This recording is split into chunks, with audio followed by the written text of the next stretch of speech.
guys? Today I'm going to be showing off my new build. I call it SLAK Flak.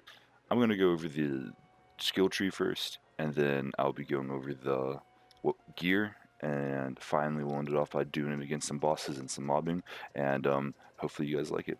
Alright, let's get started with the skill tree. Alright, so here we are at the skill tree. I'm going to go ahead and start with the green tree because there's not as many things in here. I just have I have 5 in furious attacks. And then we're going to go on to our blue tree. And to start with the blue tree, you're going to want to put 3 into Persistence Hunter. I'm going to breeze through the skill tree just because I don't like spending a long time on it. A lot of this is interchangeable. It just depends on what you like. I found that this has the most damage, the most bang for his buck. Anyways, 2 in here just to move up the skill tree, 1 in He Bites, and then 5 in Frenzy. You're going to want at least 1 in He Bites because every time your pet reflects damage, it counts as pet damage, and that procs Frenzy. Anyways, now you're going to want to put 4 in Who Rescued Who to move up the skill tree. It also gives you that little bit of survivability. And you're going to put all 5 into Barbaric Yelp. Now you're going to want to put 3 in Pack Tactics, and that's just a little bit more damage. And you don't have to put this here, but I enjoy the extra survivability, so Shared Spirit is pretty nice. Of course, you're going to want to put Great Horde and Skag, and when with Barbaric Yob at 200%, that changes the damage and gun damage to 15% and 30%. So in the end, the Great Horned Skag is going to be the best pet you can equip. I can also see putting on the Spirant Scorcher, but that's more for elemental builds, and this isn't as much relying on elements as it is relying on pure high damage. Anyways, going on to the orange skill tree, we're going to be using Rakk Attack, and then we're going to be putting 3 out of 5 on Leave No Trace, and then 5 out of 5 in Interplanetary Stalker. 3 out of 3 in head count, and then 5 in Hunter's Eye, just to move up the skill tree. If you don't wish to use Hunter's Eye, because I heard it's like glitched, you can always put it inside a 2-Fang for that damage. Either way, I still enjoy Hunter's Eye because it gives you the damage reduction against beasts. Now you're going to want to put 3 in Big Game, then 3 in Most Dangerous Game, 1 in Galactic Shadow, 2 in Grim Harvest just to move up the skill tree, and your last one will go into Megavore. Now, with your Rakk Attack, you're going to want Falconer's Feast for that survivability. This is where it's interchangeable. If you want to be able to spam your racks a little bit more and not worry about shooting as much, you're going to want to put on Rack Accelerate. But for me personally, I put on Flock and Load so I can get that extra healing faster. That just about does it for this skill tree. I'll go ahead and go through it really quick so you can see it. And yeah, that's it. Now we're going to go into the gear. Alright, now we're at the gear, and none of this build needs any specific gear. I'd say the only things that are needed is the snipers, but there are alternatives to the snipers, which I'll show in a second. Starting with your mobbing weapon slash just like fun. These 2, I put the Maggie and the Clairvoyance in there. They're completely interchangeable. You can do whatever you want. Unseen Threat. I can't imagine this build without the Unseen Threat. I'm sure there's something out there that can replace it, but I can't imagine it right now. As for the anointment, you don't need any sort of anointment, but I recommend having the 100% extra damage. If I were to pick one, I would have the 100% Rakk Attack damage instead of the action skill end, but I don't have that right now, so this will work also. And this is going to be your bossing weapon. This will be just like extreme high damage. It can kill Grave Ward in 2 shots if you get lucky hits. Next, you're going to want to use the Skull Masher, and this is definitely interchangeable. You're going to want to use some sort of sniper because this is the SLAK Flak build. This is for sitting back, sniping people, one-shotting everything.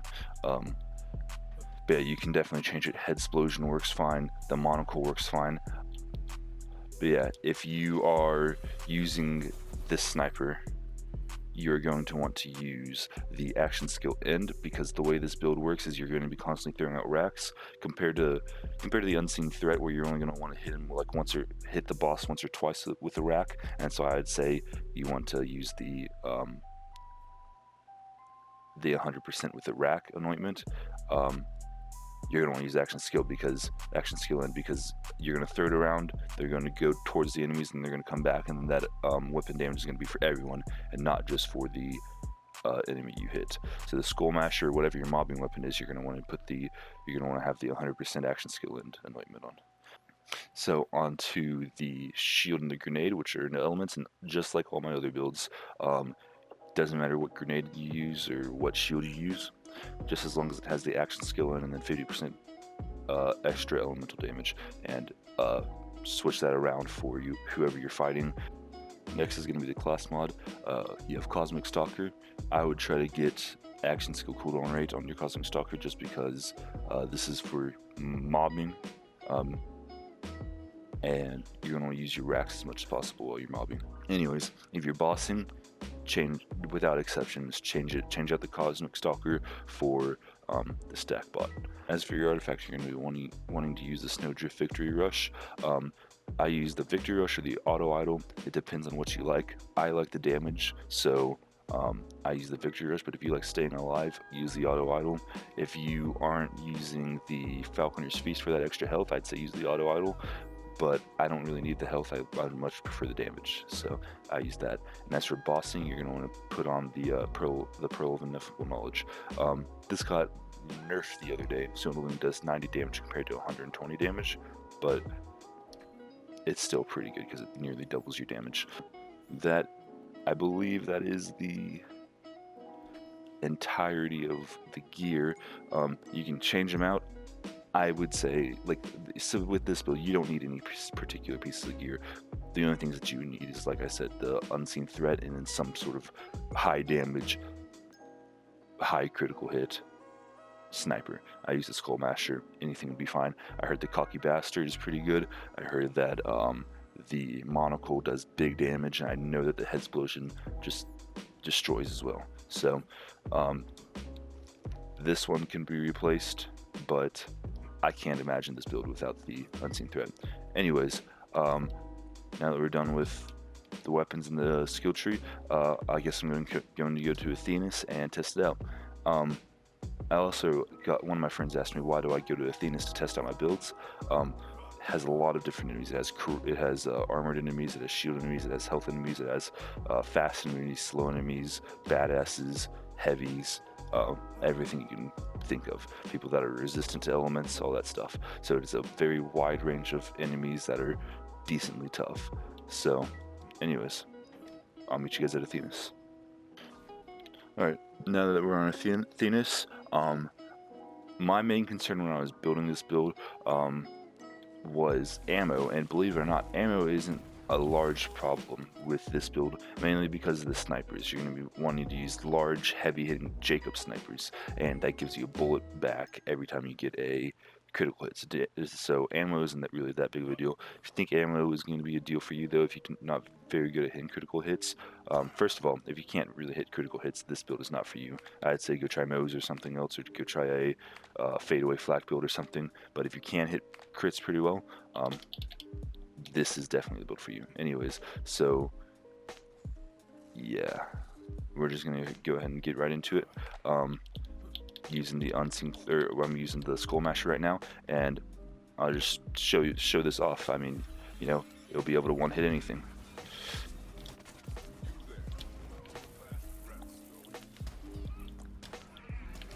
For larger enemies, if you don't have any sort of buffs, you want to spam the Skull Masher a few times. But you can see nothing is really an issue. You don't have to worry about it. The only thing I would say is worry about your health. But You're just one-hitting everything. I like to call this one, I also like to call this build a phase drivers build, because, you know, quick scopes and whatnot. But yeah,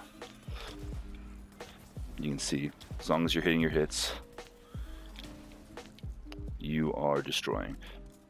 And you can see, I'm still almost full ammo. So we'll go ahead and go against this guy.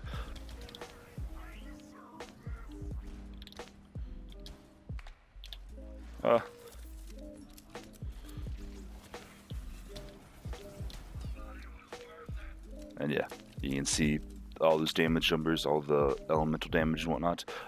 I'll do this last thing. I won't be talking though, so I'll do this area, and then I will go ahead and I'm gonna mute myself, and I'm going to go ahead and just run through the area. If you guys don't care, I'll have a timestamp where you can skip to and see the Trant fight.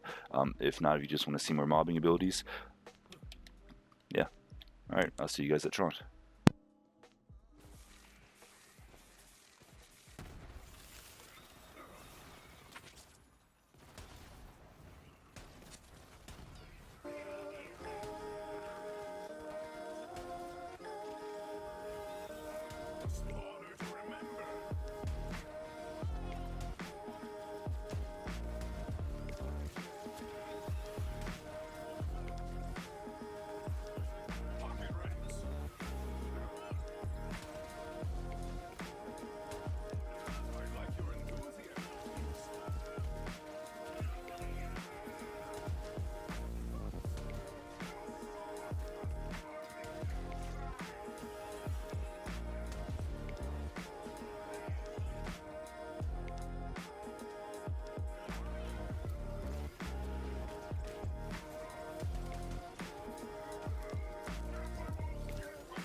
Alright, so now I'm at, now I'm about to be at Trant. What I enjoy doing is, well, I guess is, people aren't going to spawn. Usually I like killing people around, Trant, but I guess they don't really want to spawn right now, so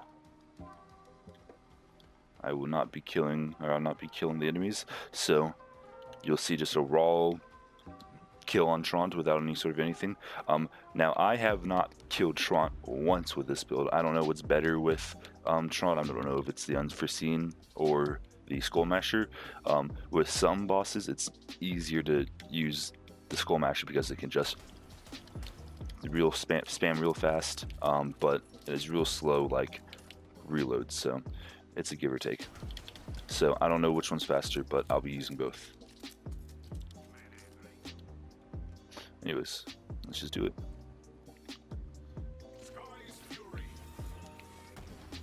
Oh, I forgot to put on my things. And it's a big part of the build is try to always put on your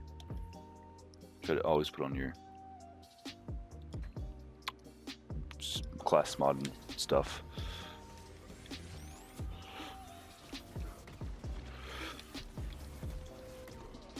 Yeah, I think for this fight it will be probably easier to use the Skull Masher, just because it's sort of hard to get to his crit spot. But if you can see there, it just destroys. A lot of those shots I wasn't hitting crits, but if you are hitting crits, easiest fight in the game. Ooh, hey.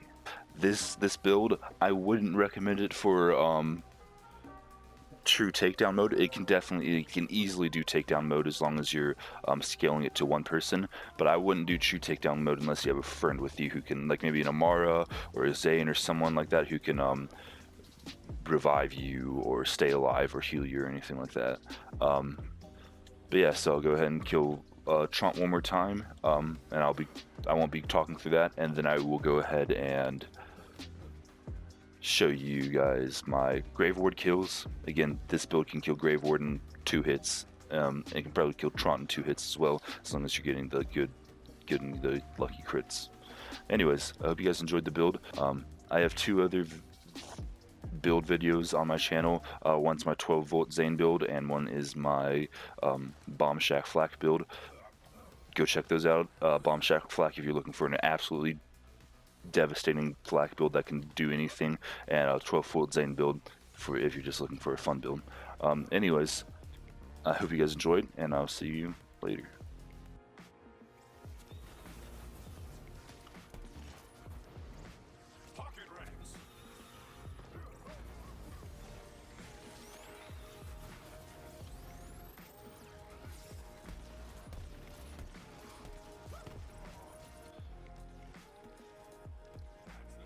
This weapon's only 2.